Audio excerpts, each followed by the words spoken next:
Okay, that's all good, I think. Sorry, guys. And then our other guy doesn't have the login credentials, which is good.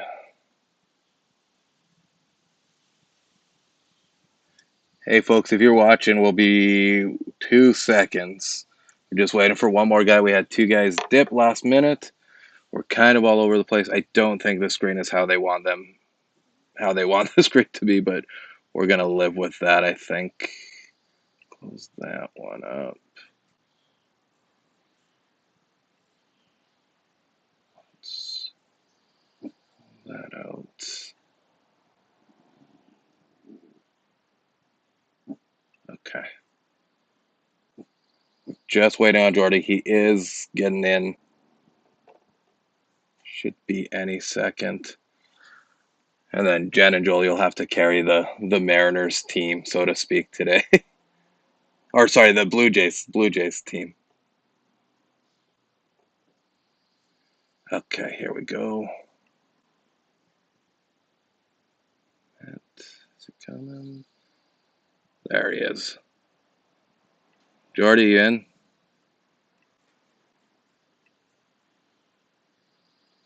Maybe. There we go. Okay, here we go. Thank you, everybody, for your patience. If you're watching at home, thank you to our panel. Today, we're joined by Long Toss regulars, Joel and Jen. Thank you so much for being on the show. And then my co host over on the Mariner side of things with Jordy as well. Thank you guys so much for being a part of this Sunday. Scott is moving. I think Adam's got family stuff, so they put in the C list host for this afternoon. Let's get right into it. Let's toss it over to you, Jen. What'd you think about the Blue Jays series against the Phillies and the Twins this week?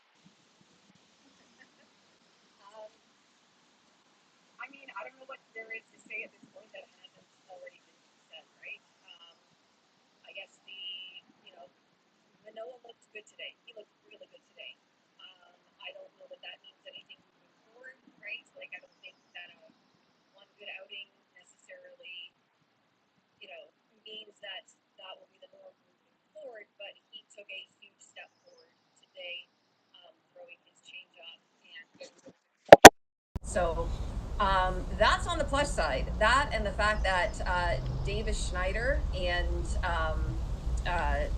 James are, continuing to do their thing. So fabulous. Love it. I don't know what to say about the rest of it.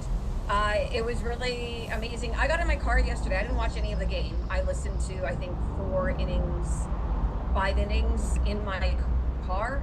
When I got in my car, it was 8-3, and by the time I reached my final destination, they had won the game. And so, but again, like, that's fantastic. Like, great, they mounted this huge comeback win that they haven't been able to do. Probably the most exciting game that they've played all season. And then today, 2 hits, 1 run, right back to where they were. So I think it's true. There's no such thing as momentum in baseball. There's plenty of things to be mad about.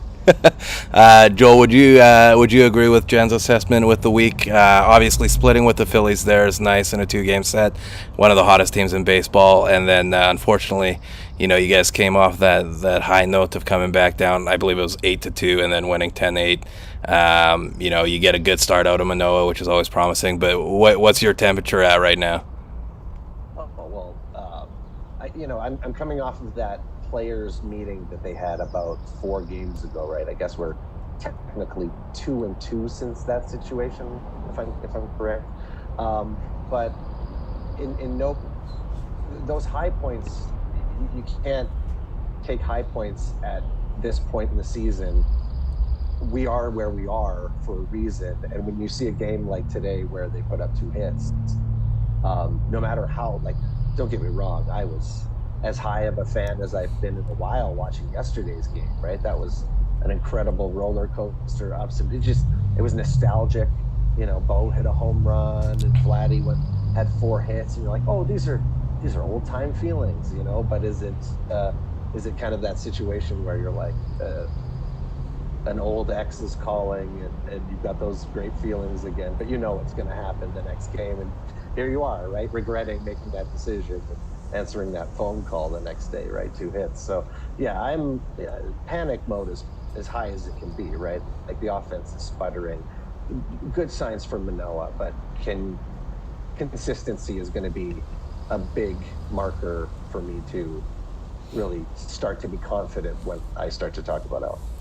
Yeah, and I think that kind of leads into our next topic as well. We can kind of bounce between, this weekend and Manoah. Obviously, he threw well. Jordy, did you happen to catch Manoah's start at all? I did not watch a lot of the Blue Jays baseball this weekend. I am glad to see that the sausage made it up to Canada, though, for the Twins. I was worried that might get stopped at customs. But no, between watching Skenes and the Mariners on Saturday and going out to see my favorite band, Weedus, on Friday, did not watch a lot of Blue Jays baseball, but it is good to see Manoah pitching a lot better. Hopefully this is a step in the right direction for him, because he is a guy I am definitely rooting for him. I know I'm not a Jays fan and all, but he's one of those guys you want to see him do well.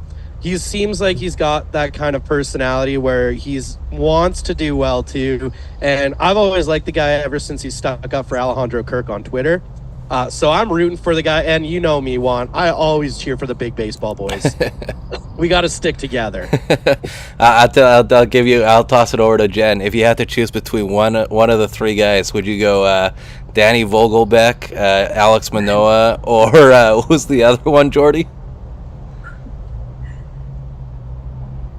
Alejandro Kirk. No. There's another dude. Daniel Vogelbeck, Alex Manoah, and Rowdy Tellez. Out of the three, who you taking? In what sense? Oh, just lovable. Can we clarify, please, what we're asking?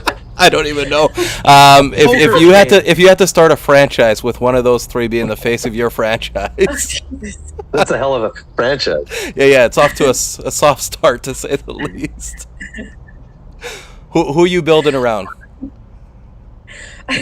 God, I mean, every team needs starting pitching, I suppose. I guess, yeah, Manoah's got the higher ceiling of those. You're right. Are you guys buying that this start is the jump off to the old Manoah, the Manoah that we're kind of looking for, or are you guys kind of thinking it's a one-off? It's impossible to tell, because he hasn't looked this good in a very, very long time, right? So, clearly things were clicking for him today. I know that in his previous start, I think he threw his changeup once and was advised to throw it more and to have confidence in that pitch in today's start, and he did. So, and as I said, he got really good results out of it, right? So hopefully that sort of cements for him what he needs to do moving forward in order to have success. But I expect with him there will be 2 steps forward, 1 step back, 1 step forward, 2 steps back as we go along here. And I guess it will be sort of interesting to see how it all pans out from a franchise point of view. The Blue Jays coming into this season, I think we're absolutely counting on him to be that 5th starter, right? I mean, he was absolutely penciled in that role. So just from a team perspective alone, it is to everybody's benefit if he goes out and plays well. Yeah, and I think, like Jordy said too, I think we all hope he does. Unless it ends up another wild card series between Seattle and Toronto, then maybe not so much that series, but overall would love to see him succeed. Joel, do you weigh in his start at all, like the opponent? Does that play a factor in for you at all? He went in and pitched well against a very, very red hot Minnesota Twins team, as opposed to somebody like the Colorado Rockies or Miami. Does that factor into your opinion of where he's at right now at all, or is it? I have a weird opinion, is that I know that him and his mother have a really great relationship. So maybe, Mother's Day and all, he was out there, maybe that was on his mind, and maybe that cleared things up. Because, like, when I think of the best success Alek Manoah's probably ever had, I think of his mom up in the stands really cheering for him and having that Yankees game. image. Yeah, right. Having that image to cut to of her just cheering him on. So, maybe Mother's Day kind of like, turns on the big teddy bear inside of him, and he starts to think about something else, right? Maybe his mind is in a different place, right? Maybe sometimes what you need to do is, I don't know, just be in a slightly different headspace. So maybe having those pink socks on today was something that just made him, it's the same thing in Bull Durham, right? Wearing the funny underwear is what the pitcher does to get his mind slightly off centered, right? So maybe he needs to pitch in pink socks. Gotta maybe breathe. he should just continue that. Yeah, breathe through the right eyelids, right? Exactly, right. Jordy, Jen had mentioned them suggesting that he's got to trust his changeup. Do you think that there's maybe a coaching issue and maybe a pitch selection issue that has led to his struggles, or maybe it's not all him, maybe it's who's behind the plate and the coaching and their strategy towards pitching in the Toronto pitching staff and coaching? I don't necessarily... Sorry, I got to clear my throat here. I don't necessarily think that there's a lot of coaching stuff to blame behind that, because at the end of the day, he still has to go out and execute, right? There's always that discussion. It's the same with when we talk about the Mariners hitting, which we've done a lot. These guys still have to go out and do that. And sure, maybe sometimes the pitching calls might not be the best, but at the end of the day, when your ERA is that high, you can't be like, oh, well, maybe if they didn't call a change up there, my ERA would be 7 runs less, So I think maybe there's a chance that some of the pitch calling's not great, but I don't think you can, maybe like 5% of it can be put onto that. I don't think there's a lot of blame for that. I think it's just a mental aspect, getting his head right and just telling him, hey, go up and just throw the ball. Yeah, and here's hoping that is the case. Joel, toss it over to you, man. What do you think has to happen, specifics, to have Toronto get back into this race and not be sellers come trade deadline? They really need to find out where people stand in this lineup. Right now, there's you had a big successful day the day you pulled George Springer out of your lineup. You go and score a ton of runs. And then the next day, guess what? George Springer is magically fixed after sitting on the bench for one day. That's not the case. That's his issues aren't one day on the bench and magically his inability to catch up to pitches and identify pitches and drive the ball will return. It's, this is probably an age factor situation where he's going to really have to see where he sits on this team. It's definitely not the leadoff hitter. This team needs somebody who can go out there and with that first at bat set the standard for what this game is going to be. And if that's a 200 batting average with a sub 600 OPS, it sets a pretty crappy standard right off the bat. So. Tough way to start your lineup up with those numbers. Jen, same question. What does the Blue Jays have to do to get right to avoid being sellers at the deadline this year? That's a great question. To Joel's point, the lineup today made absolutely no sense. I don't understand this insistence on keeping George Springer in the leadoff spot unless it just strictly has to do with A, pedigree, or B, salary. Neither of which are good reasons to keep a guy who's not hitting in the leadoff spot. Doesn't make any sense. I don't know if this is entirely John Schneider's decision-making or if this is coming from the front office or coming from the khakis. I have no idea what is going into this decision, but the lineup card is supposed to be the manager's responsibility. Like that's like the one thing, that and bullpen usage is like the one thing that they have control over, right? Mm-hmm. And so, if this is John Schneider's insistence, to me, that alone, that's a fireable offense. I don't understand it whatsoever. I looked at today's lineup and thought, meanwhile, not only was Springer back in the leadoff spot, but you dropped Davis Schneider down to 6, I believe. Bo was hitting cleanup. Like, doesn't make any sense. You've got Jansen on the bench, in place of, so that Vogelbach can DH, who really should be off this team any day now, yeah. Right? Like, I know tomorrow that I get to get up and go to work, and I will do so for the foreseeable future. I don't know that the same is true of Daniel Vogelback at the moment. So that's one thing, is that figuring out who's hitting and putting out a lineup that can actually potentially win games. That and the bullpen. Yeah.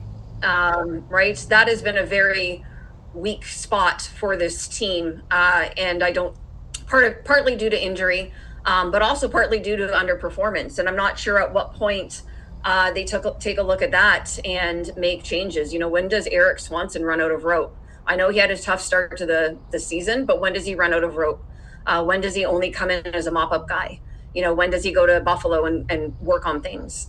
I don't know who's making these decisions, but I don't think it's too soon to hit that panic button, because they're barely treading water at this point. Barely treading water. Their Pythagorean, win-loss record is, worse than where they're at. They're lucky to have the number of wins that they have. Yeah. They're lucky. They're lucky to be in the position that they're in. So I really don't know. And then the bigger point is how far out of it do they have to be for this front office to actually be sellers? Because being sellers means admitting their own failure. Mm-hmm. Yeah, it does. And a lot of franchises are okay with admitting that. I don't think Toronto is one of them. They haven't really been sellers in a very long time. So I think he makes some good points. There's a good chance that Schneider's seat is hot. Not quite as hot as Danny Berger's is there. But if I'm not mistaken, I thought the belief was always that, Vogelback was going to be that left-handed hitter off the bench until Joey Votto was ready. Is there any update on that, or is there any promising... Maybe there's another left-handed bat that I'm not aware of, because you guys will know the system a lot better than I will. But what's the solution to the Vogelback issue on the left-handed side? I think Votto's maybe started throwing the ball or something very lightly baseball related. I don't think he's anywhere close to potentially joining this team. Like, I think he's at least a month away, if not longer. I don't know if there's been an update since I last heard, but. What would your solution be then for that roster spot? Like, what would you see? What's your preference to use up? Because it's obviously every roster spot matters. You only have 4 or 5 bench guys. You have your starters. Everybody plays a part to succeed. So, what do you think is the solution there for a left-handed bat? You know what? Forget left, right-handed. I'd like to see one of the young guys get called up. That's what I'd like to see. There's no other than I suppose working on his defense or figuring out how you're going to work him into the lineup. But there's no reason, I think, at this point to not call up Martinez and give him a shot. What's costing this team games for the most part is the lack of offense, right? That's what they need. They need somebody who can hit the freaking ball and do it with some consistency. Mm-hmm. That's what they need. And I'm not saying one random dude from Buffalo is going to turn this team around, but you have to field the best team you possibly can, and they're not doing that. Let me ask you this. I'll go to Joel, and then I would love to get Jordy's outside perspective on this. Is there benefit to calling out Martinez, seeing how he performs, so that you can potentially trade Bo at the deadline and maximize his value at this point in his, rookie contract juncture? Do you see any benefit to that there, Joel? To me, I'm so hard. That situation of Bo and Vladdy and the trades that will be made there, I want the front office removed before those moves are made, because I don't trust them get proper returns. I don't trust them to evaluating players on the returns. So when it comes to those big moves being made, I don't want the people who have been making the moves making those moves. So to me, that's what needs to go first before I, in any way, to me, I'm still so locked into those guys being our franchise players. Okay. And I know that seems ridiculous at this point. You've got to get something, but you go on a stretch where Vladdy starts hitting the way he did over the course of a week. He's just been hitting the way he did over the last week. He's shown signs, and right there is enough to be like, well, you can't. This is the type of guy who, at 25 years old, look what happened to Ortiz when he left town in Boston.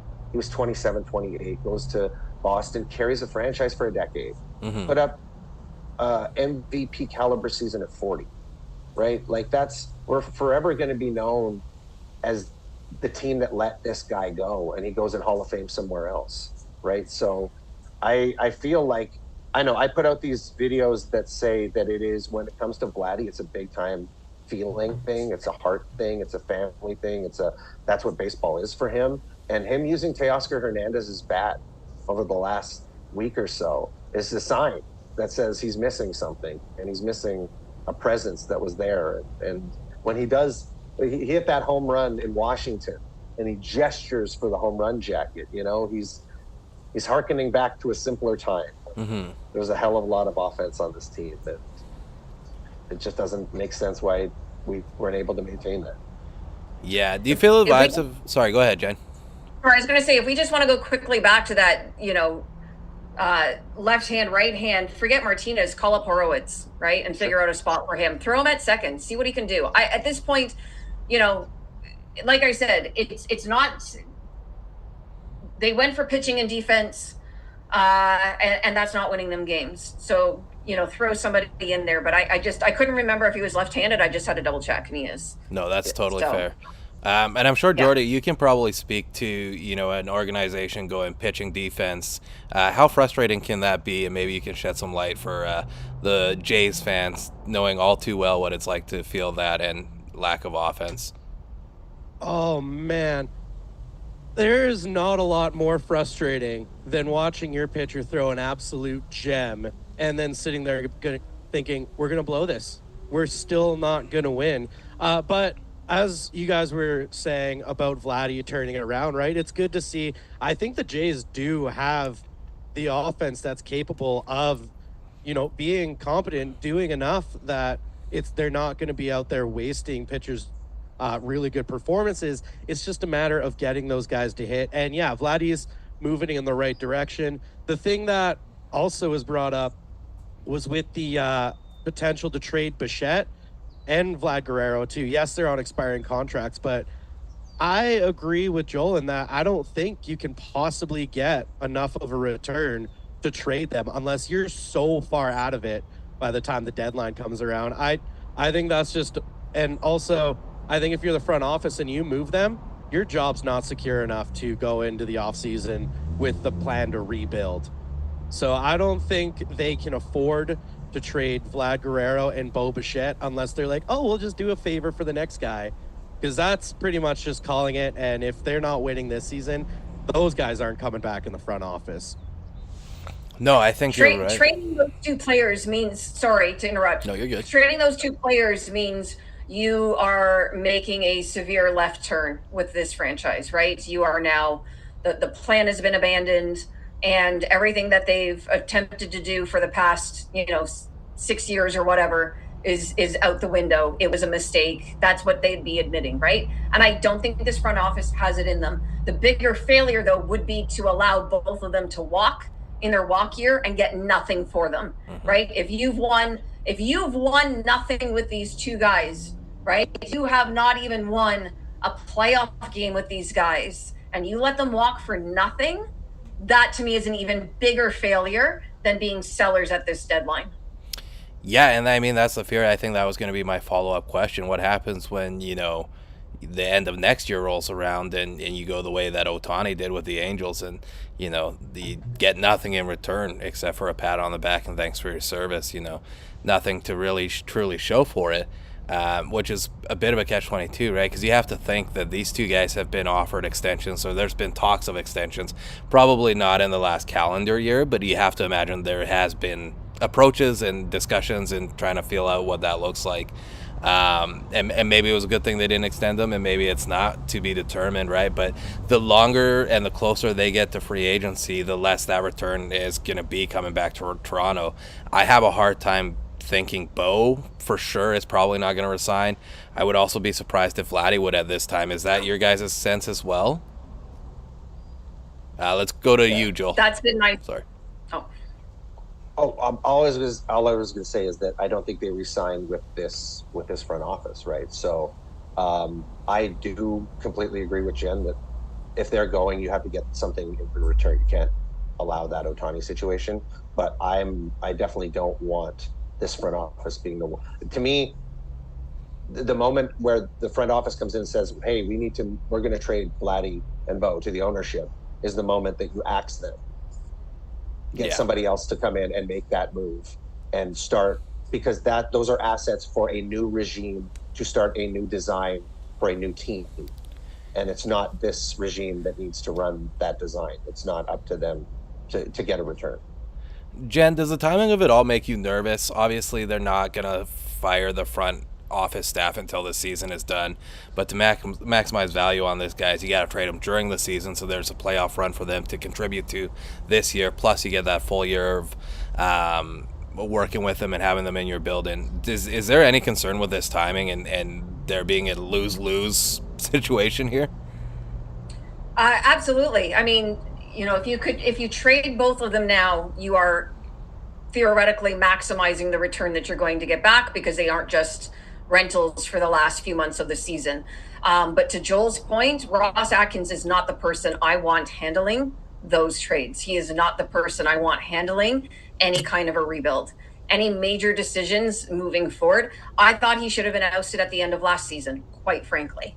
Not everyone agrees with me. That's cool. But I thought he should have been gone at the end of last season. I did not think he should have been handling this offseason, because you could see this coming, I think, right? You could see the inconsistencies. You could see the weaknesses in the team last season. And I just did not believe that this front office could actually make significant enough improvements to drastically improve what we're seeing on the field. I think there have been numerous miscalculations on the part of this front office. But the fact that they're here, you're right, the timing is terrible. The timing is absolutely terrible, because, unless ownership decides we're cleaning house, we're starting over, whatever. And I don't know how that plays out. Yeah, it's tricky and difficult too. Do you guys think that Rodgers has the guts to fire Atkins at the end of the year? I think Mark Shapiro is their guy. I think he is very much a businessman. I think that he has handled a renovation that they really wanted. I think whatever connections he's made with ownership in this entire process and that relationship that they have, I feel like his job is safe. I would like to think that if Shapiro wouldn't fire Atkins, that ownership would do it for him. But I don't know that that's the way that this structure is operating. Joel, can you trust a president in a situation who doesn't have the guts to fire his GM when he's struggling?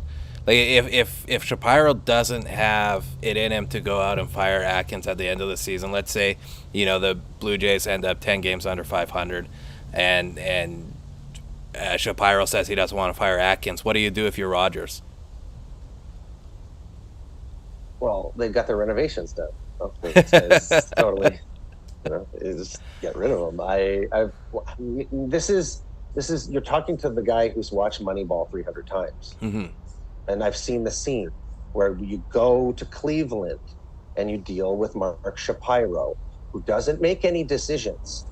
This is the film interpretation by Aaron Sorkin of what Mark Shapiro is a guy who goes, how do I feel about that player? How do I feel about that player? And he looks around the room and he finds out how he feels about a player, right? To me, that is a guy, it's a guy who cares truly about the organization as a brand more than he does about winning a world championship. That's always been my feel about this guy.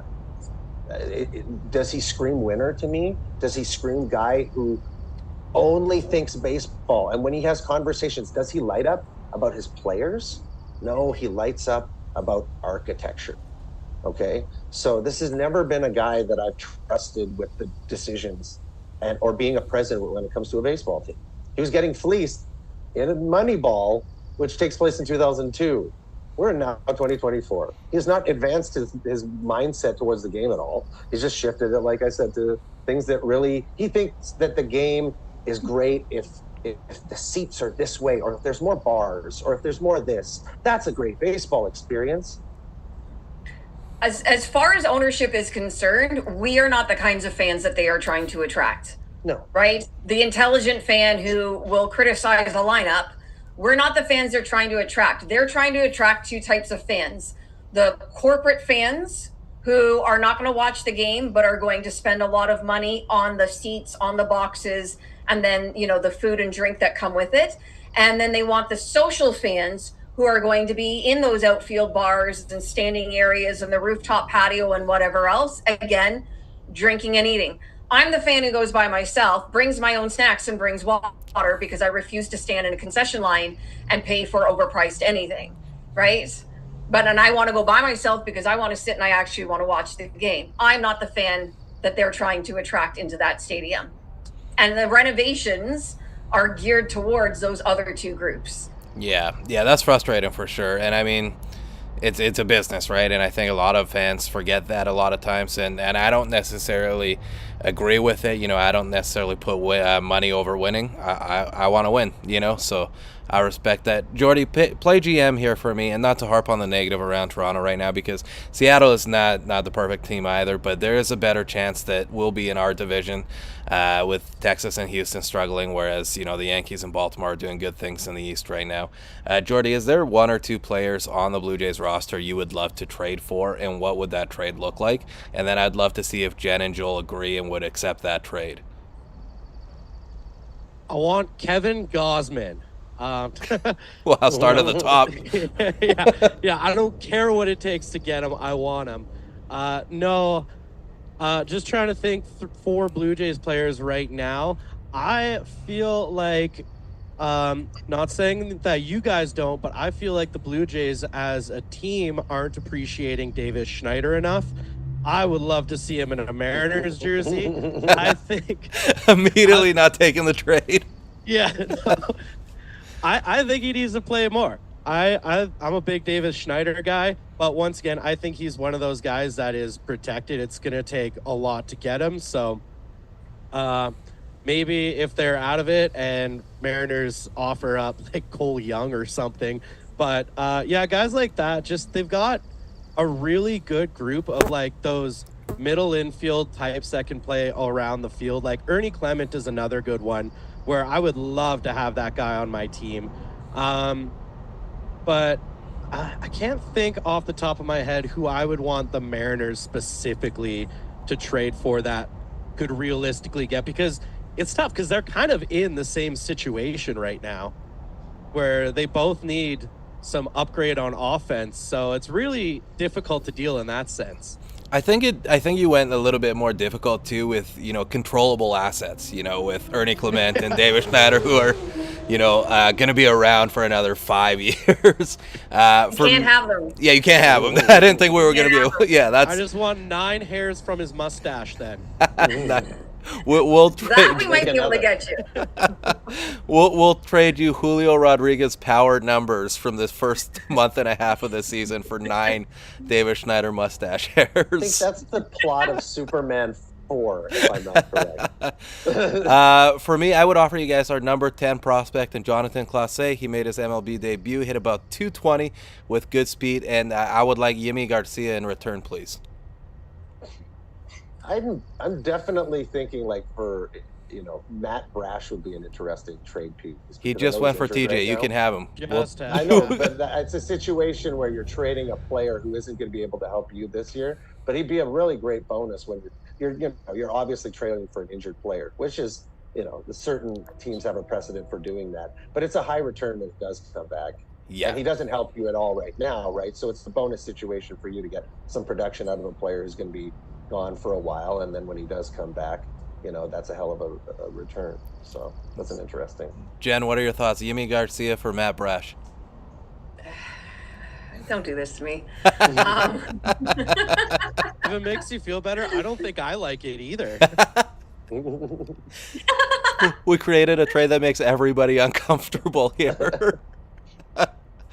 All right, let's move. That would be par for the course on this season, though, right? If we just hated everything that happened. At least Yimi Garcia is somebody who's not young, not a total cost controlled asset like David Schneider or Ernie Clement, like Jordy has suggested. So there's some benefit there. Brash would come back with a lot of control, but I also don't like the idea of giving up Brash in that trade. I would rather give up a prospect that is not going to contribute to the MLB roster anytime soon. You guys play the long game. That's your sword to die on. Moving on to some positives. Obviously, we touched on a little bit, but Vladdy is showing positive signs at the plate. Obviously, his defense is been pretty solid, and he's got a Gold Glove to show for it. Joel, what are your thoughts? Is Vladdy coming around, or is it just a blip? I like to think it's one of the, if not the most talented hitter in the game that season. That you don't beat Joe DiMaggio's record at 22 for home runs, with nothing. He's an incredibly gifted hitter, and to me, it's always been a head situation for him. The game, when he slows the game down, it's funny. We were pointing out last week that it seemed like at-bats were taking advantage, pitchers were taking advantage of him getting ahead in counts, and he was having to be defensive. And now it feels like Vladdy understands that probably that first pitch is going to be one of the better ones that he sees. So he's been a lot more aggressive earlier in counts, and you're seeing flashes of the success that he's had based on his old approach of just finding something that he can hit no matter where it is in a count and jumping on it, right? It's a very basic mentality for him. He has to go up there, see something he can hit and hit it, not sit there and wait around and try to work counts. He's more of a free swinger. And that first pitch, pitchers are going to try to get ahead of you. That's the mentality in baseball right now. They want to be sitting 0-1. So if you're letting that strike, that's usually a strike 75% of the time, go by, when you should be taking a good healthy hack on that pitch because that's likely to be a strike. That's more the Vladdy that we know, the guy who's out there hitting 350 on first pitches, right? Jumping on the fastball. Totally. Jen, do you agree? I hope that it's more than the blip. Jen, do you agree he's turning it around, or are we just seeing a little hot blip? It could be either, but he is a gifted hitter, right? So you'd like to think that he's figured something out, and maybe he's a little bit like Edwin and, doesn't get hot until the middle of May. I don't really know, but, he seems much looser out there, I think would be the word. Seems like he's enjoying the game, enjoying being out there, and, is seeing the ball better. And to me, that's all psychological, right? Seeing whether or not you're seeing the ball well or not. And maybe it's just that he is somehow gotten into this sort of, looser mindset, this freer mindset, and is started to click. And then I think, that brings the fun and the enjoyment, and then that keeps the looseness going, right? And I think it can kind of become a bit of a cycle. I'm sure at some point he'll come back down to earth a little bit, because he's not gonna sustain the pace that he's on. But if you had asked me 3 weeks ago, 4 weeks, a month ago, I would have been like, I was like, sit him, I don't give a fuck, right? So, right. So it's made quite the difference, and it's a good thing someone's hitting the damn ball. Yeah. Do you guys feel, and maybe we'll throw it to Jordy here, do you feel like Bo can turn around much like Vladdy has and perform the way that Vladdy has this last week or so? Oh, 100%. The guy's too talented not to turn around. The other thing is, too, is he's one of those guys, he's been around the game his whole life. He's been in major league clubhouses since he was a kid. He knows that the game is gonna be hard on you sometimes, that you're gonna have these cold streaks. But there's just way too much talent there to not turn it around. I think the issue is more so on the when, because you don't want to be cold coming up July, because they need him now. He's one of those guys, he's one of the most important hitters in that lineup, and he's one of those guys that you're going to be winning and losing depending on how well guys like Bichette and Vladdy are hitting. So they need him to hit, and they need him to get it done soon. But yeah, I don't think the issue is if he'll turn it around, more so on the when is what we should be worried about. Any interest in Bo or Vladdy at the trade deadline, Jordy? Oh, absolutely. Vladdy is one of the few guys that that I would be okay giving up a Cole Young for. Cole Young is like so close to the majors that I don't want to trade him away. But if you're going to get Vladdy or Bo Bichette, which I don't think the Mariners will trade away the assets that's required to do for them, but if you could get them, you're gonna do it. You have to. But I don't think Hollander has the stones to pull off the trade to get rid of the assets that would be required to get one of those guys. I couldn't agree more. I think the Dodgers will be heavily invested in Bo, most likely, and who knows about Vladdy? Obviously, everybody will line up with their hands out, wanting the chance to the reclamation of these guys, and or not even necessarily in Vladdy's case, but I think you'll have a long list of suitors and a lot of good offers, despite the numbers not being where we traditionally see them with these two guys. Saturday's comeback win, I know we touched on it a little bit. I'm just going off of Scott's notes right now. Jen, any thoughts on that win and what it meant for the team, or was it just bats clicked for a couple of innings, came back, and that's all there was to it? Like I said, I didn't watch a single minute of the game, but I listened to about 5 innings in the car. And so, I mean, it sounded incredibly exciting, right? It sounded like, the fans were into it, and it just sounded like, they were just all, feeding off of each other in that lineup. But I didn't even tweet about it. I didn't even bother because I just figured, one really good game, one, breakthrough game for the offense does not erase what we've seen the rest of this season. And what we've seen the rest of this season has been, yes, production here or there, but generally speaking, the offense has been completely flat. And so, I had no reason to think that would spark anything in them. And sure enough, today, like I said, 1 run on 2 hits. And I don't think they got their first hit until the 4th, 5th inning, something like that. And, just absolutely an anemic offense overall. And so I think that is who they are. I think we've seen enough dating back to last season to say that this is what this lineup is right now. Should it be better? Theoretically, right? Bo should be hitting. Bo should turn it around at some point. But when he gets hot, is Danny Jansen out with another hand injury? Like, who knows, right? Unfortunately, they need to all get going at roughly the same time. There needs to be some overlap if they're going to gain any momentum. Yeah, no, and I completely agree. We always see it every year. There's always one team that's a bit of a surprise buyer. Do you think, Joel, that where do the Blue Jays need to be in terms of the standings in the AL East to be a surprise buyer at the deadline? And if they are a surprise buyer, is there a bat out there that you'd like to see them go get?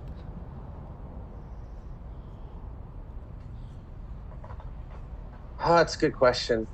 Where do they need to be a buyer? I think they need to be relatively close to 500 within 6 games of the.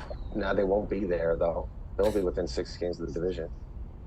No, it's a hell of a place. No, the division's lost. Yeah, the division's lost. Like within a handful of games of the wild card. Maybe if you're like 3 or 4 back of the wild card, maybe. But it's like, you're going like Jen said, it's a situation where the trades are being made by the people I don't want made rebuilding this organization. So, yeah, is there a bat that I wanted? I wanted Teo when you guys were weirdly making trades at the end of last season. We were still in contention. The trades, the players that I want were already on this team. They were already here. We already had the players that I wanted to trade for. I want Marcus Semien back. I want Lourdes back. I want Teo back. I want a lineup that can hold up when a big chunk is stifling.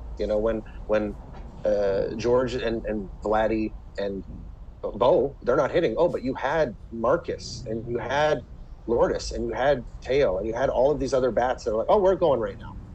You know, it's a situation with the best teams in baseball, with Atlanta, with the Dodgers.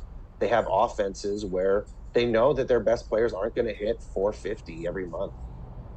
But you know what? You'll have one guy who is, and you can rely on that. And right now, you haven't seen it for the first, 6 weeks of the year, and there's no reason to think that you will. So being a buyer, it's just tough. It's such a tough place to be because you have to move commodities and you don't trust the people who are going to move them.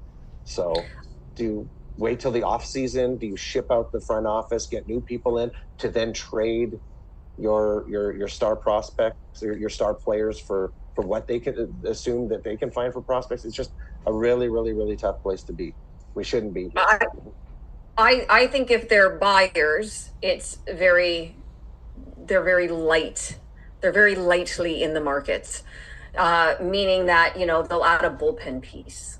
And that's about it, right? I don't think that first of all, they don't have the assets to bring back anything significant that would then, make some push the remainder of the season and actually, go on some kind of meaningful run. They don't have the assets to do that.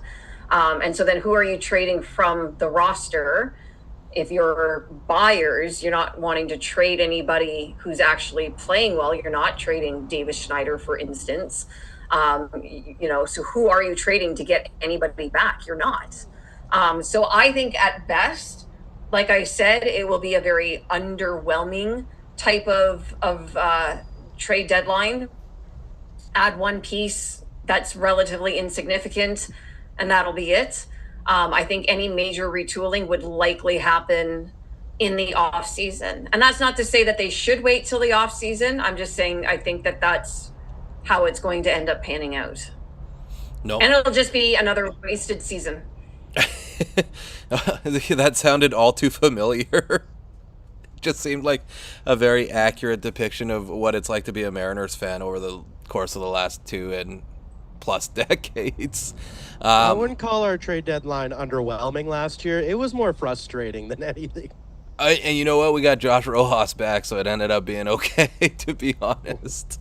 Let's switch it up a little bit. It's not Mariners news, it's not Blue Jays news, but we did have big news in the MLB this week. Yesterday, more specifically, was Skenes Day. Paul Skenes, number 1 overall pick, obviously tearing it up in AAA. He had a .99 ERA across, I believe, 6 starts, and didn't disappoint, but didn't dominate. Let's throw it to you, Jordy. I know you watched the start. What are your thoughts on Paul Skenes? Filth. That guy is ridiculous. The command definitely wasn't there. I think that's more so for that game. He did miss quite a few pitches, but I don't think that's going to be a trend in that guy's career. I think he was just kind of, I don't want to say excited, because this guy does seem like he's got pretty cold blood. I think he comes from a military family, so I think there's a lot of discipline. I think it takes a lot to kind of get him jumpy and nervous. But there's definitely an insane amount of potential. Like, you shouldn't be able to throw a ball that moves that much at 103 miles an hour. Like, that's just not fair for the rest of the league. And also, my other favorite thing, and we discussed this during the game, is my biggest takeaway is the back-to-back chicken shack call on the back-to-back home runs for Pittsburgh is maybe my favorite home run call of the season. Yeah, it was a good one, actually. I enjoyed that. Joel, Jen, did you guys have a chance to watch Paul start at all? I was in the car all day yesterday, yeah. like literally. But they kept cutting into the Jays game to give Skenes updates, right? So it was like, he's throwing a no-hitter through 3 innings. And I'm like, what the heck kind of stat is that? But they kept jumping in with it. So sort of following along. And then when I did eventually get home, I saw I don't know if any of you saw the stuff with Bill James online on Twitter, and about not making a big deal about someone who hasn't done anything yet. So it was kind of a funny. There was quite the exchange between him and others, and so that was my Skenes debut experience. Joel, did you get a chance to watch anything? Yeah, I got to see a big piece of it, and Nico Horner hitting a home run is not going to usually happen, right? Like, not the hardest hitting guy to come up to the plate and go deep on him. He did give up like 4, struck out 7. I think about 14 or 15 whiffs. It was, they got to him a little bit, but weirdly enough, the dominance is very evident. And like Jordy said, it takes me back to that Strasburg when he was coming up, and he obviously got injured right away, which was so terrible. But when you look at Skenes feels larger. He's got a bigger frame on him. I feel like he is. I hope that weight and size really help when it comes to that velo, because you sit there and you watch 103, and that is this. It's the scariest thing to imagine, even being a hitter. But it's the scariest thing to imagine when it comes to the body, and it's an impossibility, right? Like, who has been the starting pitcher who can go out there and consistently throw that? Nolan Ryan, right? Like, there's been one. So it's hopefully this can last. I'm going to knock on all the wood in the world, because they got him and they got Jared Jones too. Yeah. So it's kind of this back-to-back fireball situation of just incredible, high octane arms that are just so incredible to watch. So amazingly entertaining, and just hope that they can continue on and exist, because it's so fleeting. Jordy, let me throw it to you here, because Joel made a good point, and I know we touched on this briefly yesterday. With all the pitchers going down and the arm injuries this season that we've seen to ace type pitchers, Strider and the bunch that have Cole is another one, guys that have had to go through major injuries this year. Joel made a great point about Skenes' body type.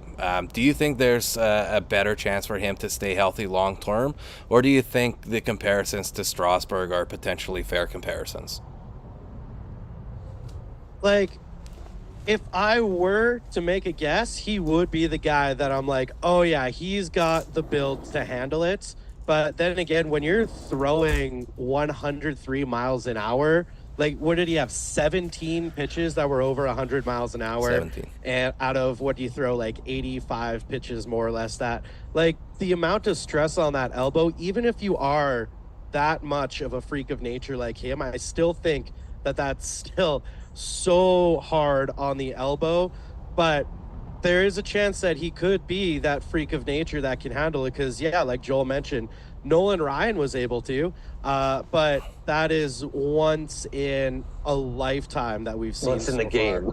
Yeah, it happened once, and maybe we're overdue for it. And like, I'm not going to bank on it. I'm not going to sit here and be like, oh yeah, he'll be able to handle it. But if anyone can, it's going to be this absolute mammoth of a man who has probably done, who definitely has done like types of military training as a kid and stuff. Like, so he would be my bet, but I'm not going to feel safe until he retires. And I'm like, oh, cool, it happened. Jordy, over under 4.5 years until he's traded to the Dodgers or Yankees? Probably over, because he's got what, 6 years of control, 7 years of control. I think they're gonna milk every last ounce out of him, and he's gonna be a Garrett Cole, and then he's gonna get traded to someone, and then somehow get even better. Joel, do you think Pittsburgh is the guy they're willing to cross that $20 million a year threshold? I imagine his arbitration numbers are going to jump up pretty quickly to that point. Do you think Pittsburgh will finally bite the bullet and go and pay for somebody like Skenes? I know it's wild to go out there and say yes, but I feel yes. Like, this is where you have to make a stand for your organization. There's a forward thinking, like, that's happening in baseball, where they're looking at these players that you can establish what these guys are, right? And you're making a bet on whether he holds out, but you're not making a bet on talent. The talent is fully on display. It's as high as it could be right here and right now. So what more are you waiting for to lay your flag in the sand and say, we're going to put money behind this guy? And this is the type of commodity that comes around once in a blue moon. And if you're not going to do it here, you're never going to do it. So you do it here and now where, like him and his girlfriend's very popular on social media. They're kind of, that's kind of a thing. You look at Travis Kelce and Taylor Swift over in the NFL, and that thing of, being a sports couple, she's obviously the biggest pop star in the world. But that idea of like, you've got something there, you've got a brand, you've got a potential national champion gymnast with a number one prospect pitcher. That's a glory cup. That's something beautiful to invest in, right? There's more to it than just what is on the surface level of his talent as a baseball player. So, and to Jordy's point, this guy's a unit. This guy's a monster. This guy's physically, if there is one guy who probably can do it, I think it's Paul Skenes. Jen, sorry to give you so many general manager questions this Sunday, but we saw, and I hate to bring him up again, but Alex Anthopoulos is famous for getting ahead of contracts and signing people young. Do you think there was mutual interest between Pittsburgh and Skenes with how they've allowed him to go up real quick, just make a couple starts in AAA before making the MLB roster? You think there's mutual interest into a long-term extension this early with somebody like that? I think there absolutely could be, especially if, as an organization, they can demonstrate to him that they're willing to do what they need to put the pieces around him to, so that he's not just, wasting his talent on a losing team, for the next 8 seasons or however long, right? So I think that there absolutely could be mutual interest. As far as, the Pirates go, what's the point of having the number one prospect in all of baseball who's so physically gifted if you're not going to go all out to sign him to a long-term deal?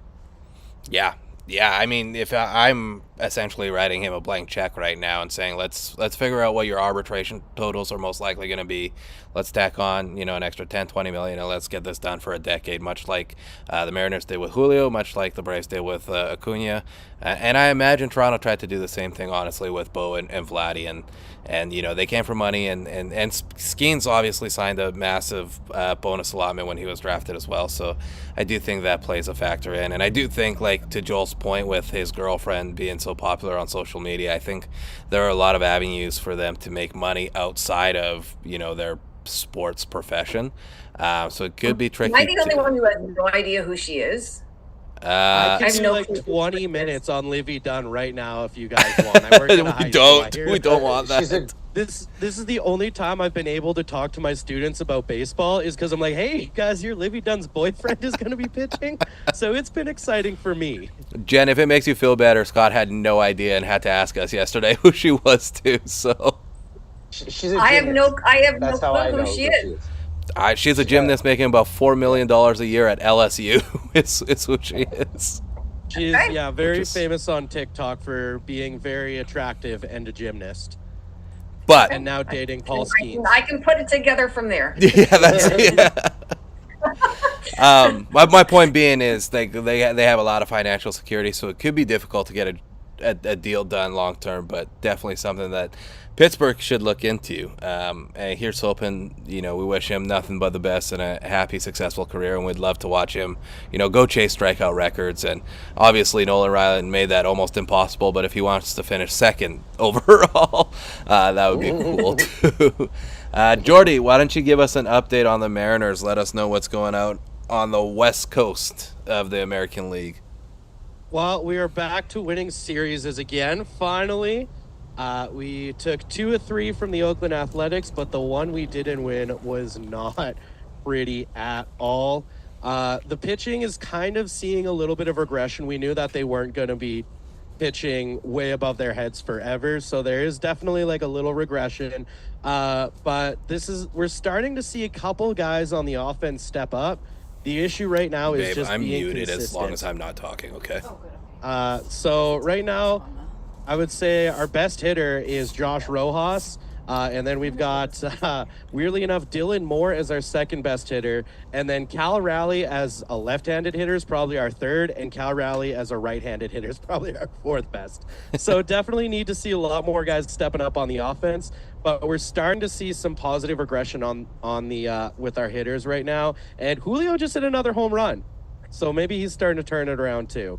So still looking good, even if you ignore that absolute trash fest we had in Minnesota. We're just hoping for Julio to hit a hot streak like Vladdy is on right now, and then just carry that through. The both of them can just, carry that high. Joel, are you buying the Mariners as division winners in the West based off their pitching, or do you think Texas is going to run away with it? It's tough to say right now, but Seattle just, as soon as Wu comes back, is he back yet? Pitched Saturday, but Saturday? No, pitched Friday. Sorry, but he only did like 4 1/3, and then started wincing and had to walk off with the trainer, which is not the best sign. The belief is he is going to make his next start on Wednesday, but it was forearm tightness in his pitching arm, so. Always the worst. Yeah. It's always the worst thing that you could ever hear. But yeah, you guys run 4 near aces out there right now. So yeah, I really think that they do have a shot at it, and it's going to come down to, can they hit? Julio has the ability to hit 400 in a month. He has the ability to set records. He has the ability to hit like 16 hits in 4 days or some crap, right? Like he can do that kind of stuff. So you're always sitting there, and it's the type of thing where I think when the summer months heat up, his bat heats up. He comes, from a warmer climate. He prefers baseball in a warmer climate. So when he starts firing on all cylinders, I think Seattle definitely has a chance to compete for that division. Texas, though, defending world champions, they got a lot of talent on that team. And they got some talent coming back, right? Max Scherzer will be coming back. We'll see how he performs when he returns. And but it should be a nice fight. And maybe Houston will stay in the cellar, weirdly enough, all season and do us all a favor. Jen, do you buy the Houston Astros record, or are they better than they look right now? Do you think they have a chance at making a run at, potentially a wild card spot, or even the division, with the division leaders not being, these powerhouses that we're seeing in the AL East and even with Cleveland in the Central, to be honest?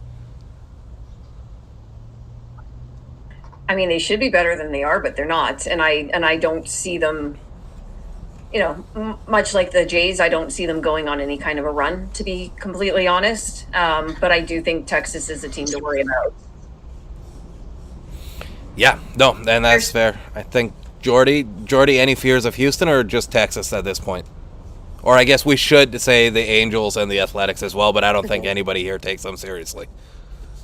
Angels, absolutely not. I don't think the Athletics are going to be fighting for a spot, but they are one of those teams where, and we even saw it this weekend, they're just going to be really annoying to play against. They're just pesky. They are out there. They're playing for something right now. They're going to give it their all every time you play against them. So they're definitely a team that you can't just go and be like, boom, easy sweep, because next thing you know, Brent Rooker's going 3 for 4 with 2 dingers on you. The Astros, I don't know. It's getting near crunch time, and they're not looking like they're gonna turn it around to compete for the division. I think it's a 2-horse race, and we really need it, because a lot of the potential teams that we're going up against for wild card spots, we are losing the tiebreakers. Like, we lost a series to the Twins, we lost a series to the Guardians, we lost one to the Jays. Like, those are series you have to win if you want to get that wild card spot. So I'm a little concerned, but I think we only have to worry about Texas, and right now we've got the tiebreaker on them, which is nice. I like it. This week, who do we got to look forward to for the Jays, Joel? Why don't you preview us the week coming? Next series is, I believe, Baltimore. We've got 3 in a row against Baltimore. Opening game, I believe, is Jose Barrios against Corbin Burns. It's a good one right there. So that's, you're starting there pretty great. I believe we run Barrios, Bassett, and Kikuchi in that series. So, we're always throwing out really, great starting pitching. It's will the bats come around. And I can't recollect. I know Burns is starting that first game. I don't really know who the second and third starters are for that series, but it's a situation where that team rolls so much talent. Westerbrook, Kauser, Gunnar Henderson is looking like the best shortstop in all of baseball right now. So much talent. Adley Rutschman, you sit there and you look at that franchise and you go, wow, that's a team full of youth and they're ready to go for a long time. So every series with Baltimore, you used to have that feeling of, oh, nice, cool, casual series with Baltimore. We'll take 2 out of 3, maybe sweep it. We'll be in a good series, a good place for whoever comes next. But that's not the case anymore, and it's not going to be the case for a very long time. Obviously, a tough stretch here to go Philly, Minnesota, and then Baltimore. Those are 3 of the best teams to start the season. Jen, what does it do for the Blue Jays' morale if they were to win that series, or even better yet, sweep that series against Baltimore? Do you think that would be a telltale sign of where the team is heading and what direction they're going in? I guess it would depend on how they win those games, right? So if they win those games, 2-1 on the back of excellent starting pitching, then great that they won the series, and they can be happy about that and hang their hat on that. But it still doesn't address the ways that they've been losing, for most of the season, right? But if they could go out there and could, win games, put up 5, 6, 7 runs, then I think that absolutely would, feed into a mentality of for lack of a better term, we're back type of thing. Joel, do you agree the pessimism kind of subsides a little bit if you win a series against a team like Baltimore? Yeah, and I really want to see Bo start to get going. To me, that's going to be a big sign. If Bo can get his act together, this team's going to live and die by his success this year. And if he's batting 200, I don't think we've got a chance. So I've seen Vladdy show signs of wanting to fight this year, and he's not dead. So I want to see the same things from Bo, and then that will be a good sign towards me having faith in this team competing down the stretch. No, and I mean, fair enough, honestly. For you folks watching at home live on the YouTube channel, I apologize. I don't actually have access to the YouTube channel, so if you're commenting, asking questions, wanting interaction, I apologize. I don't know how to do that. I promise you we're not ignoring you. We appreciate you tuning in every Sunday and supporting us and listening to what we have to say. We're going to wrap in probably a little bit earlier than we typically do, just because we're a short panel and I don't know what I'm doing as well as Scott and Adam do, but we always have people bring topics, so why don't we just go around the horn and whatever the topic you brought this week to discuss. Let's start with you, Jen. With me? Yeah, sure. We sort of talked about it because my question was going to be what to do with the roster spot that Vogelbach was taking up. So come back to me. I'll come up with another one. Okay, deal. On the subject, Jordy, I know you're a big Danny Burgers guy. Are you okay with Jen wanting to send her or cut him or release him? I would love it if he were playing better. I love the guy, but he needs to perform if he wants to be on a winning team. Fair. Go ahead, Jen. To be fair, me wanting to send him packing in part is in fairness to him, because the dude's just sitting there, right? And I'm not saying if he was playing more frequently that he would necessarily be better at the plate, but because I think those days might be gone. But to just sit there and have no real role. I know he's getting paid $2 million. I guess I'd sit there for $2 million and do absolutely nothing. So I'd sit there for way less. Right? Pay off my mortgage and we're done. Why not? Joel, what was your topic of the week, buddy? Oh, my topic was kind of the idea that with the jerseys, okay, I have a really hard time with the jerseys, and we have these baby blue jerseys that show off so much sweat, and it's terrible. It's disgusting. And it's May.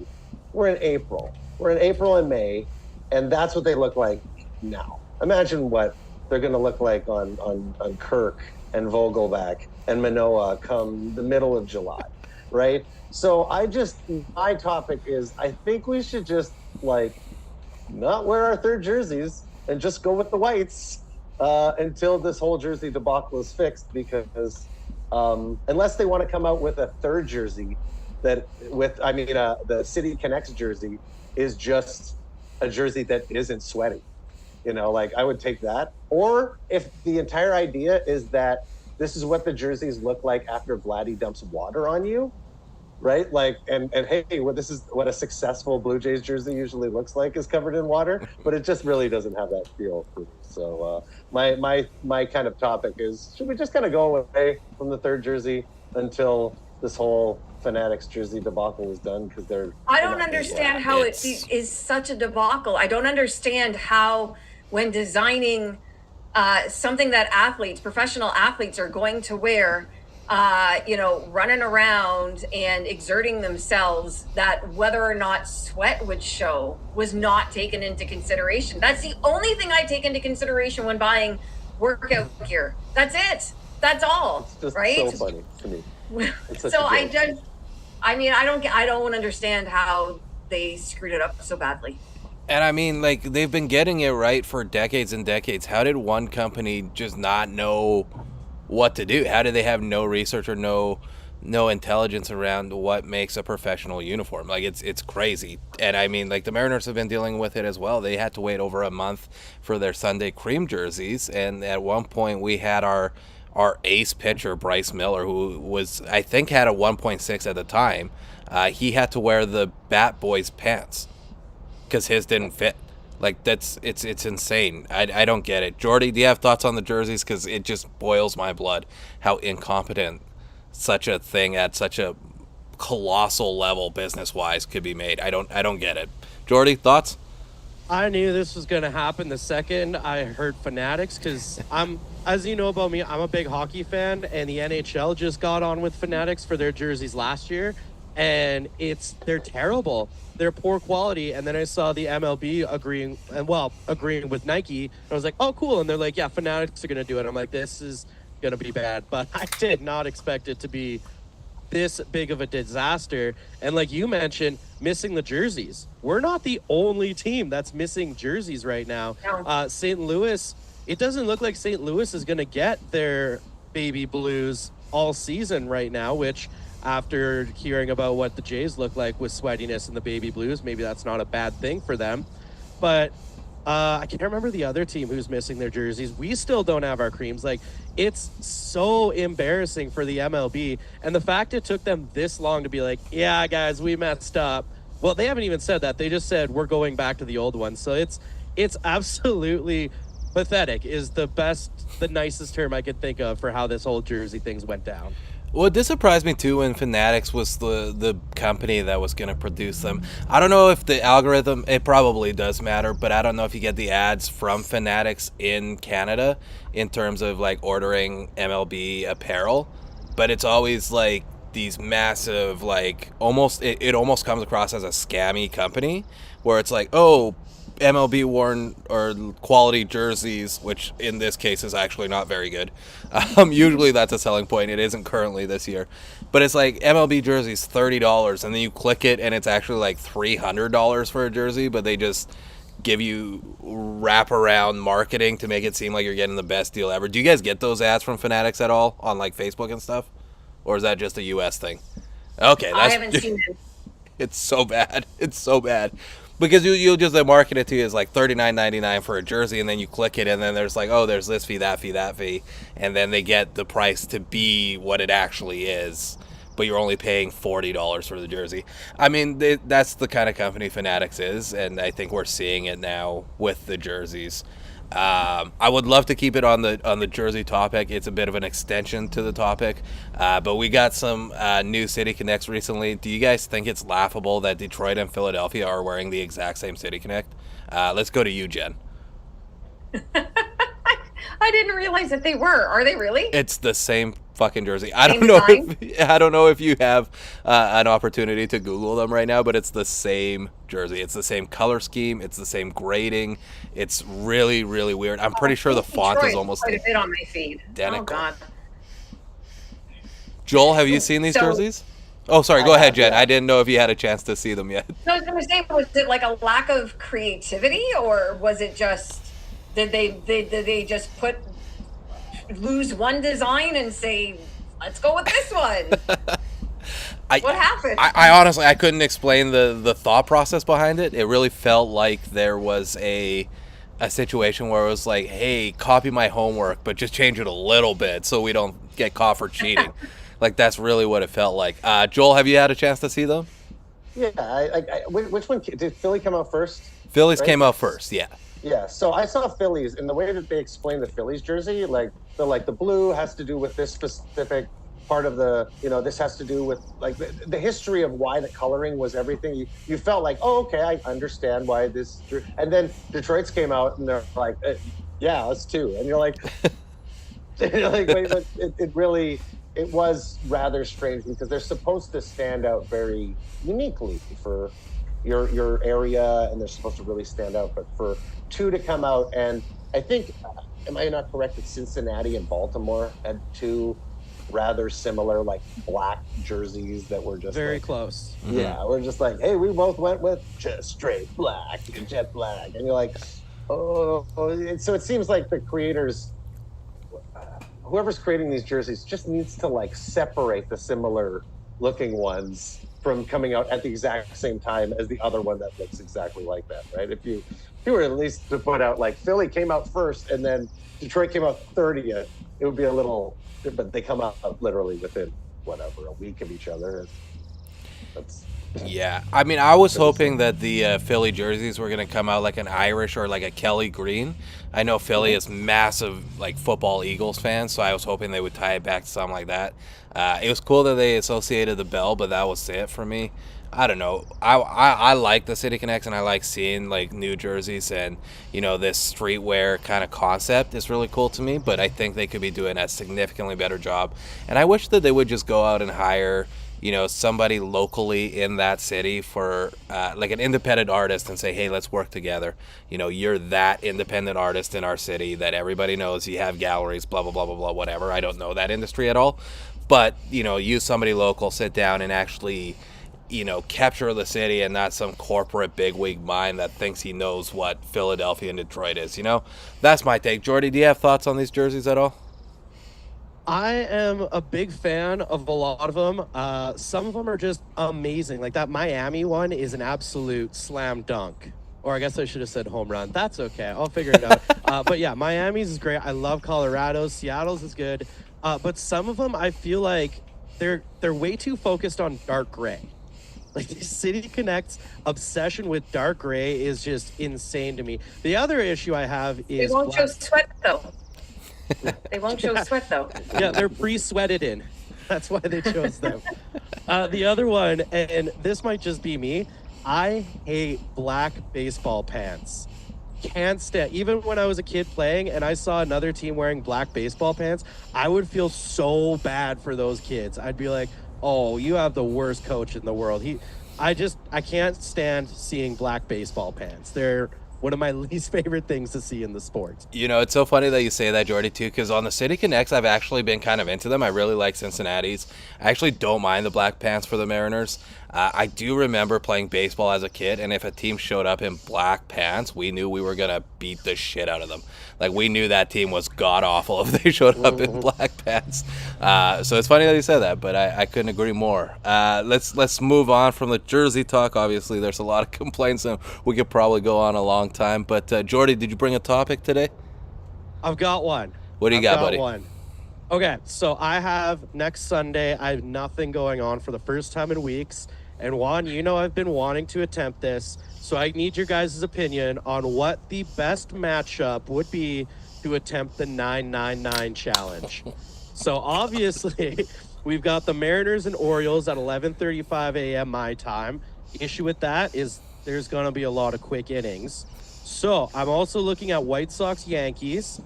I've also got the Brewers, Astros, and then Reds and Dodgers or Padres, Braves. Keep in mind, we need some long innings. I don't know who to toss it to. This is the craziest topic I think anybody's ever brought to the Sunday chats. I assume everybody here, Joel, Jen, you guys know what the 999 is? 9 hot dogs and 9 beers in 9 innings. In 9 innings, yeah. Right? And don't be concerned about my health. I have been working to get my blood pressure down so I can attempt this. So don't worry about that as an issue. Let's throw it to you, Jen. Are you for this trend? Do you support Jordy's ambitions to do this on a Sunday of all days? What are your thoughts? I'm allergic to beer, first of all. So, I really don't even drink anyways, but I'm allergic to beer. And the whole thing sounds so god-awful to me that, Jordy, I wish you the best. But I can't get behind this one. I wish you the best. Okay, Jen, let me ask you this. If you're not a drinker, and that's okay, there's nothing wrong with that, as I sip my beer on my patio right now as we do this chat. Are you pro beer snake at Wrigley Field or anti beer snake? Anything that's fun and harmless, I'm totally for. Love it. Joel, any advice for Jordy's 999 next week? Yeah, pick the offenses. Try to get a blowout. Try to get one that hopefully get a 5-hour game, and somehow it goes to extra innings. And weirdly, teams don't score to the 15th, and it takes you and you do a 15-15 challenge. Does it extend into extra innings? No, if it does, I feel like I have to do a hot dog and a beer for each extra inning. I feel like that 12 challenge. All right. Well, hopefully it's done in within 9 innings, and you don't have to go to extras. But yeah, definitely pick whatever the offense is. The Braves are playing. Jump on the Braves. Hopefully they put up an 8th spot in an inning that lasts an hour. It really gives you a chance to take a breather. Braves got the Padres. Next Sunday. You're doing this next Sunday, Jordy? Yes. So you won't be on next Sunday. We'll find out. Now that I know that it's the same password every time, I might just not even be invited and hop on. Just show up. I support it, man. Well, you could just be a box in the corner, and we'll just track your 999 as we're doing it live. That's true. You don't even have to say anything. You just have to enjoy on the live. I don't know if I'm allowed to say this or not, but it's crazy to me that you're doing this on a Sunday as a teacher, Jordy. You got kids Monday morning, dude. It's a holiday. It's long week. It's May long. Oh, it's May long. Okay, it all makes sense now. I was like, I can't believe you're doing that on a Sunday, dude. That's crazy. I'm a culinary instructor. They cook the kids cook the food for me.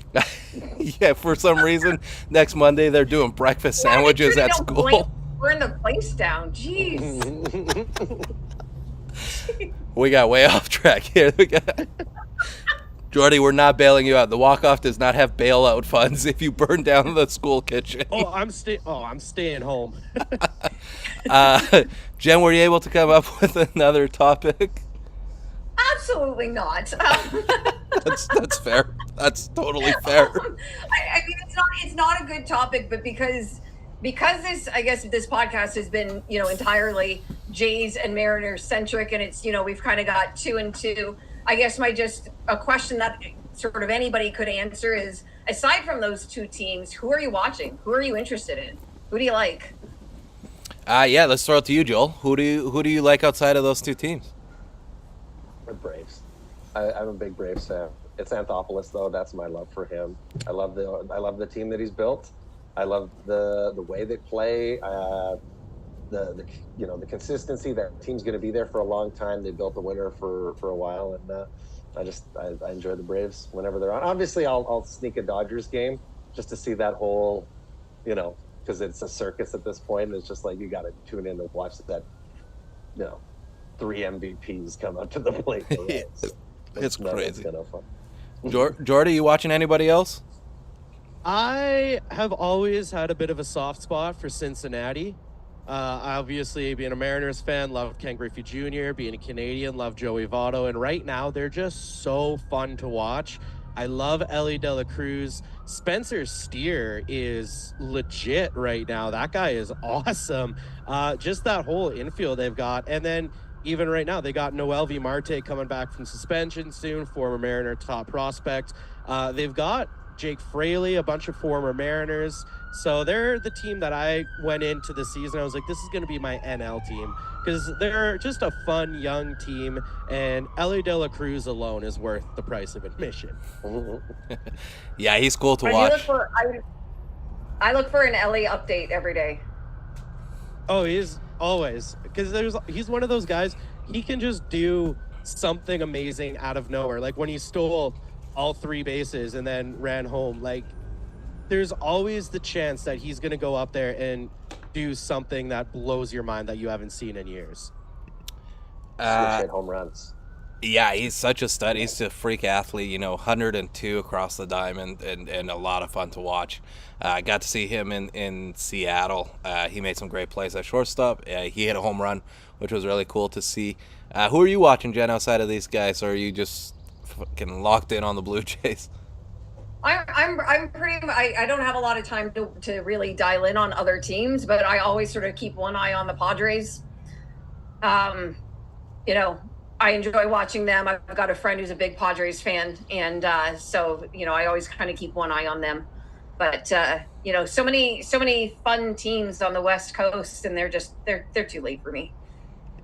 Yeah, West Coast can be tricky if you're on the East Coast. I was actually talking about this yesterday, wishing I was on the East Coast so I could get more baseball throughout the day and cover more time baseball-wise. For me, I actually watch a lot of baseball. I have a job that allows me to watch it during the day at the office. So I essentially watch anybody I have money on, which is...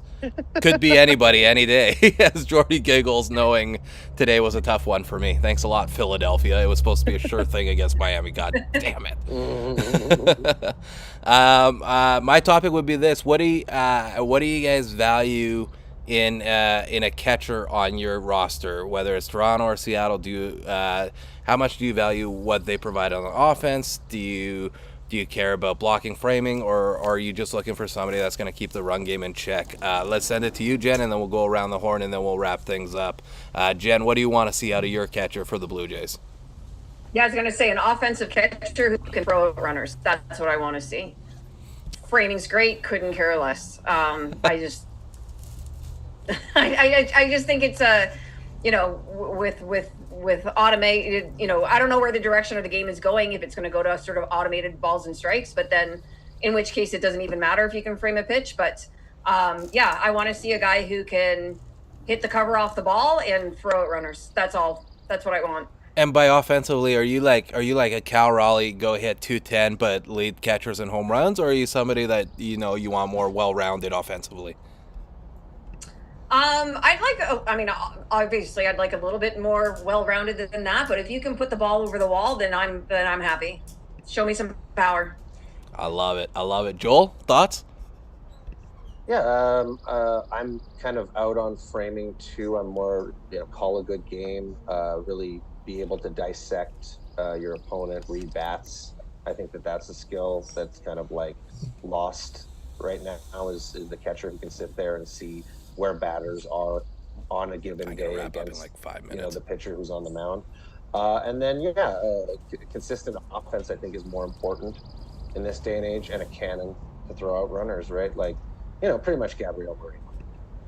Yeah, tough. That hurt just hearing you say that, to be honest. I told Scott when that trade happened, we went back and forth a lot, and I hated it personally. I think Moreno's going to be just an absolute stud for a long, long time. But did you guys see the video, that pop time he did? It was like 168. It's ridiculous. Like a pop time under 2 was godly, right? And he was like 168. It was just ridiculous pop time. Yeah. To throw a guy out. The fastest cat-like reflexes, either Pudge-like, right? Ivan Rodriguez-like. And it's just, well, whatever. Yeah, I was watching Baltimore, Arizona the other day, and the announcer said like nobody even tries to run on him anymore. Like they don't even bother, trying to run In on him. today's day and age, Which is crazy with all the added bonus of larger bases and the pick off and the pitch clock and all these things that help a base runner out. Nobody's running on Moreno, so that's wild to me. Jordy, what is your preferred catcher and why is it Cal Raleigh?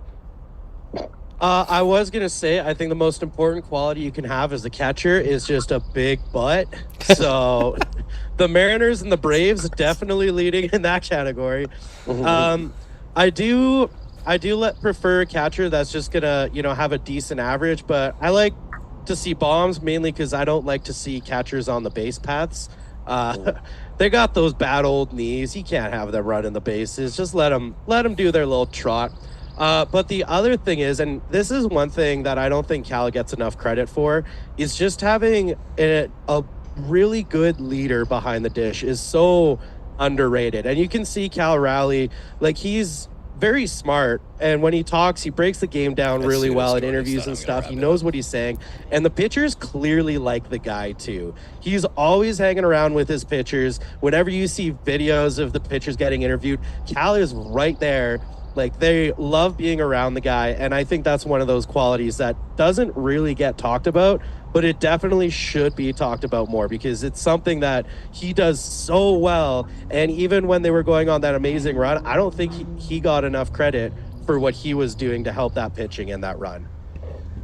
Yeah, I got to agree with you, Jordy, and I think it's, easier said than done, but you look at the Mariners starting rotation with Gilbert and Kirby and Miller and Wu and even Emerson. Hancock, and a lot of these guys came up through the minor leagues and were drafted by the Mariners. And I think if you can create a situation where you're essentially building an MLB pitching staff and have their catcher go with them up the minor leagues and get to know those pitchers, it's only going to positively impact the overall roster in a way that gets overseen. Pitch calling is so important.